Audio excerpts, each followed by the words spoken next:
Toshkent viloyati Chirchiq shahrida joylashgan Chirchiq davlat pedagogika universiteti hamda O'zbekiston Milliy tiklanish demokratik partiyasi Toshkent viloyati kengashi hamkorligida o'zbek adabiyoti tarixining ikki buyuk namoyandasi Alisher Navoiy va Zahiriddin Muhammad Boburning tavallud kunlariga bag'ishlab talabalar o'rtasida zakovat intellektual o'yinlari bo'lib o'tdi. Ilm va ma'rifat musobaqasida talabalar o'z bilimlarini, tafakkurini hamda intellektual salohiyatini sinab ko'rdilar.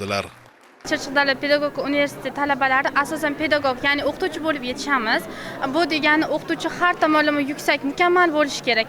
Chunki har bitta o'qituvchini o'quvchi ideal inson sifatida qaraydi. Shu sababli bizning universitetda har hafta deyarli zakovat o'yinlari tashkil qilingan. Bu o'yinlarda biz qatnashamiz va o'zimizga kerakli bilimlarni olamiz. Zakovat o'yinlari bilgan talabaga yana bir sinov, bilmagan talabaga esa bilimini yangilab olish uchun maydon hisoblanadi. Biz yana zakovat o'yinlari orqali yaxshi fikrlashni, teran fikrlashni o'rganamiz.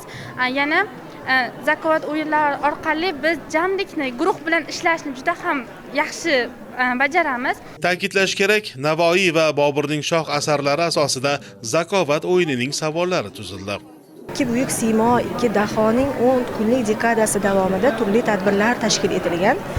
Bugun esa mana shu ikki buyuk dahoni tavalludiga bag'ishlangan kichkina bir debochada turibmiz, ya'ni zakovat intellektual o'yin musobaqamizda turibmiz. Bunday o'yinlar bizning universitetimizda deyarli har hafta davom etadi, har hafta o'yinlar bo'ladi. Hamda 10 ta fakultetdan yig'ilgan kuchli jamoalar turli respublika miqyosida, viloyat miqyosida ligalarga olib boriladi, zakovat arenalariga olib boriladi. Hozir esa bugungi zakovatimiz juda qizg'in tarzda bo'lib o'tmoqda. Mana ko'rib turganingizdek savollar ham o'z-o'zidan qiziq, hamda ikki buyuk siymoning hayotiga, ijodiga bag'ishlangan savollardan tuzilgan, mantiqiy savollardan tuzilgan savollar jamlanmasi o'yinda qo'yilgan.